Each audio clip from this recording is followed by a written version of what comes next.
Welcome to Sweet Life Beat Life. We hope this video helps. You start by confirming prerequisites and getting the installer. You need an administrator account and the correct Vjoy package for your Windows version. Once downloaded, make sure driver signature enforcement is off if your build demands it, because unsigned drivers will fail to load. Next, double-click the installer to begin the setup.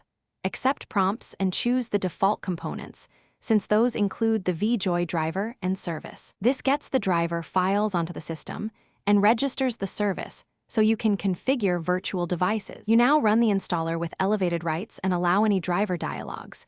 Windows may warn you, but accept to continue.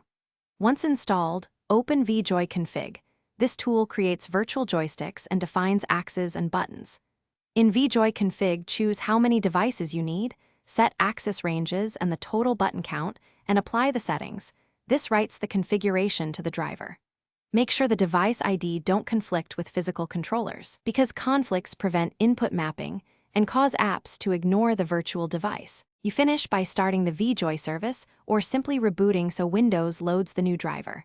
A reboot often fixes permission timing issues.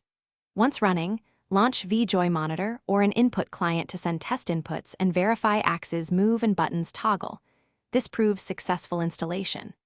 If the virtual device doesn't appear, open Device Manager to look for driver errors, reinstall the driver while signature enforcement is temporarily disabled, and make sure your client targets the correct Vjoy device ID.